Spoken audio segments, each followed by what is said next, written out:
Ilia Topuria is on a great run right now. We're talking about beating three legends in a row. We're talking about Alexander Volkanovski, Max Holloway, and lastly Charles Oliveira. We're talking about a fighter who's so good and so elite in striking, right? So the first thing that comes to everyone's mind right now is that since he's a striker, he could be out wrestled or something. The thing is that in this case, Ilia Topuria is basically a wrestler. Okay, he was not a striker. His base is wrestling. Okay, so first he was more of a grappling fighter. Later on in his career, he changed his style into more striking, and then we saw this absolute fatal version of Ilia Topuria. But I think that at least I have two cards that could beat Ilia Topuria. Although he's absolutely so well rounded, but the two fighters that I have in my pocket are absolutely able and have the possibility to beat Elia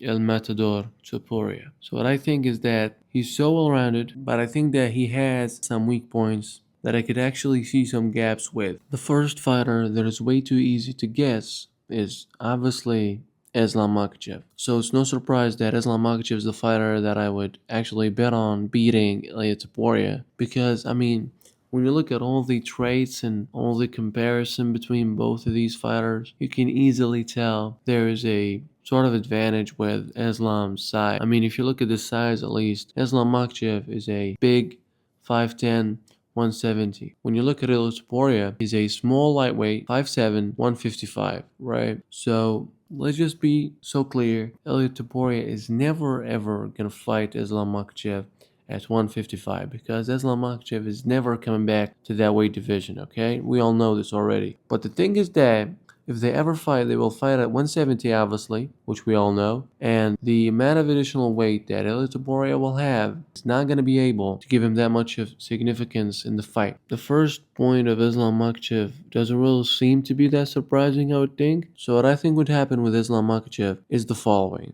Okay, if they ever fight, I think that Islam Makhachev should never ever keep up on the feet. He should immediately put on the wrestling that is needed. He should never ever wait for any sort of striking because Ilia Topuria is that type of fighter and he's that type of striker who actually tries to sort of set up his KOs, right? He did this with Max Holloway, he did it with Volk, he did it with Charles Oliveira, he does it with everyone, right?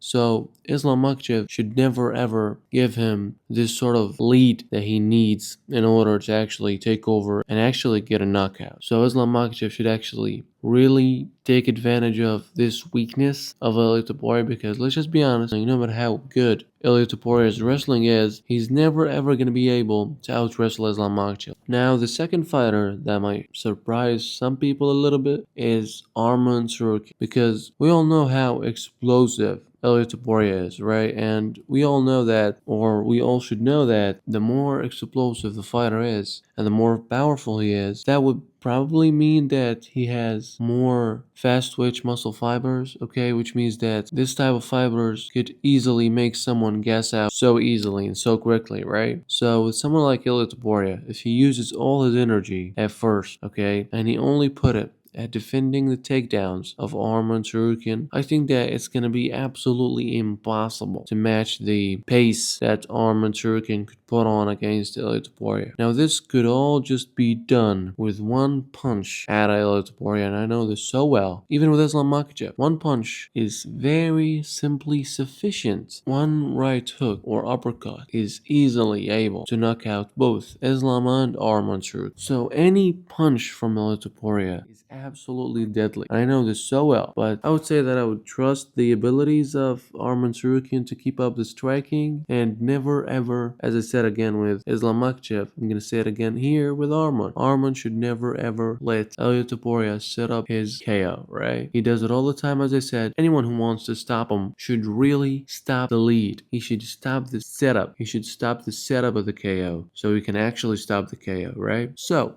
Ilia Topuria is way too explosive. He has never ever faced any elite wrestler like Arman Tsarukyan. With the elite level of Arman Tsarukyan, he has never ever fought anybody like Arman, right?